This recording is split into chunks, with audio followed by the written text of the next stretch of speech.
Hello साथियों, आपका welcome है हमारे सिविल साइड एनालिसिस ऑलराउंडर में। साथियों देखिए, आज हम बात करेंगे कुछ इंजीनियर के रामबाण पॉइंट के बारे में।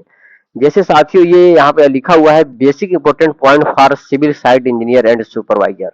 यानी जो साइट पे काम करा रहा है कोई भी इंजीनियर या कोई भी सुपरवाइजर, उसके लिए ये काफी है। जो भी पॉइंट मैं बताऊंगा लगभग लगभग अभी मैं आप लोग के समझ से मतलब 11 पॉइंट लग रहा हूँ। 11 पॉइंट भी बहुत ही एक साइड इंजीनियर के लिए और सुपरवाइजर के लिए बहुत ही रामबाण पॉइंट है। इस प्रकार साथियों, पहला पॉइंट हमारा ये है, आप यहाँ देख सकते हैं, वेट ऑफ स्टील। यानी स्टील का वेट बिना तौले बिना तराजू का कैसे निकालें। जैसे 1 मीटर का लोहा का वेट निकाल लें कितना होता है स्टील का, तो उसके लिए साथियों फार्मूला होता है D square divide by 162.2 KG पर मीटर। यानी 1 मीटर में इतना केजी आपका लोहा आएगा।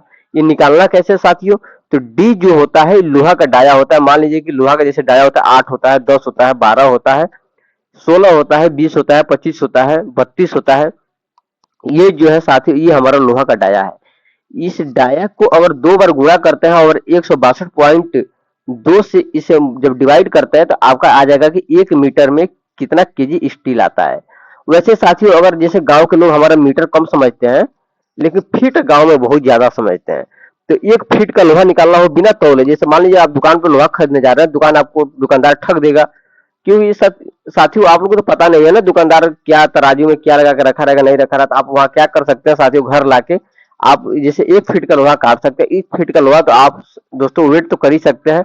उसका वेट कैसे निकालेगा 1 फीट का? तो मान लीजिए कि जो लोहा लाइएगा, मान लीजिए अगर 12 का लोहा ला रहे हैं तो 12 × 12 जितना आया, मान लीजिए 144 आया। 144 डिवाइड बाई 533। अगर 144 से 533 से जब आप डिवाइड करेंगे साथियों, तो जितना भी आएगा यानी 1 फीट में ये इतना केजी ये आपका लोहा आ जाएगा। तो मान लीजिए कि एगो अगर पूरा लंबा लोहा है तो नाप लीजिए कितना फीट का है, और उतने में जितना आएगा उसे गुणा कर दीजिए तो आपका स्टील का वेट निकल जाएगा। इस बार साथियों माने ये 2 पॉइंट हमारे स्टील का वेट निकालने के लिए है। तीसरा पॉइंट आते हैं हमारा स्लोप ऑफ स्टेयर केस। यानी कोई भी आप सीढ़ी बना रहे हैं तो सीढ़ी का स्लोप कितना देना चाहिए, मिनिमम कितना देना चाहिए, मैक्सिमम कितना देना चाहिए, आप यहाँ देख सकते हैं। जो सीढ़ी का स्लोप होता है साथियों, ये हमारा 25 डिग्री से लेकर 40 डिग्री के बीच में रखा जाता है। और चौथा पॉइंट हमारा है size of concrete testing cube.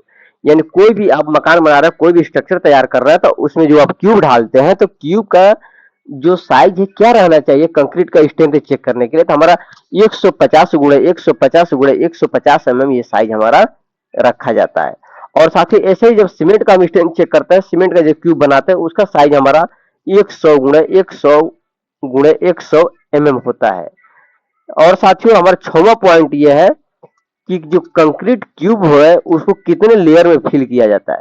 तो आप यहाँ देख सकते हैं हमारा 3 लेयर में कंक्रीट क्यूब को फिल किया जा रहा है। और सातवां पॉइंट हमारा है slump cone is filled in. यानी जो स्लम्प नापा जाता है साथियों कंक्रीट को वर्केबिलिटी के लिए, वर्केबिलिटी जानने के लिए हम स्लम्प टेस्ट करते हैं। वो जो स्लम्प कोन होता है उसकी साइज क्या होता है, तो कोन का साइज साथियों 10 mm ऊपर 10 सेंटीमीटर ऊपर होता है और 20 नीचे होता है। टोटल हाइट हमारा 30 होता है। लेकिन इसमें कितने लेयर में कंक्रीट डालिएगा साथियों, तो यहाँ पे 4 लेयर में आपको कंक्रीट डालना है। क्यूब में कितना लेयर में फिल करना है, 3 लेयर में, स्लम कोन में 4 लेयर में।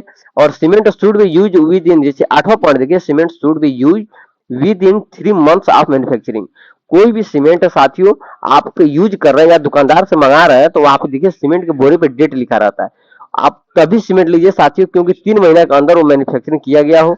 जैसे 1 महीना का हो तो अच्छा है, 2 महीने का अच्छा, अगर 3 महीने से ज्यादा वो रखा गया हो तो उसका सीमेंट यूज करना उतना ठीक नहीं रहता है, क्योंकि साथियों वो 100% आपका स्ट्रेंथ नहीं दे पाता है। वो लगभग 70 65 ऐसे स्ट्रेंथ उसका हो जाता है।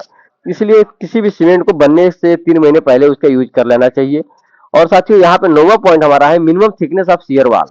जैसे आप किसी भी बिल्डिंग में शियर वाल देते हैं, जैसे लेटरल लोड को झेलने के लिए, बियर करने के लिए, जब आप किसी बिल्डिंग में शियर वाल देते हैं तो शियर वाल का मिनिमम जो थिकनेस होना चाहिए साथियों 150 होता है। लेकिन अगर वही शेयर वाल किसी बिल्डिंग देते हैं और उसको पूछा जाए मैक्सिमम थिकनेस कितना होना चाहिए शेयर वाल का, जिसकी minimum minimum thickness 150 maximum thickness साथियों यहाँ पे हमारा 500 होना चाहिए। यहाँ पे देखिए 150 लिखा गया गलती से, ये 500 रहेगा। और साथियों 11वां पॉइंट हमारा है universal testing machine is use for compression test for concrete tensile test for steel reinforcement. एक साथियों यूटीएम करके एक मशीन होता है, इससे बोलते हैं यूनिवर्सल टेस्टिंग मशीन, वो मशीन किस काम में आता है साथी? तो अगर कंक्रीट का आपका कंप्रेसिव स्ट्रेंथ चेक करना है तो आप यूटीएम में चेक कर सकते हैं। अगर स्टील का टेंसाइल स्ट्रेंथ चेक करना है, स्टील चेक करना है, तो उसको भी यूटीएम में कर सकते हैं। इसलिए हमारे जो यूटीएम मशीन होता है काफी बेहतरीन होता है, काफी अच्छा माना जाता है। तो इसलिए साथी जितना भी पॉइंट मैं बताया, एक आम इंसान के लिए, जैसे इंजीनियर हो, फ्रेशर हो, डिप्लोमा या बीटेक या कोई भी साइड पे काम करा रहा है वो इंजीनियर या सुपरवाइजर हो, जैसे साइड में अनेक प्रकार के होते हैं जिनके पास कोई डिग्री नहीं होती है, ये जानना बहुत जरूरी है। या आप कंट्रैक्टर कर रहे हैं तो ये जानना आप लोग को बहुत जरूरी है।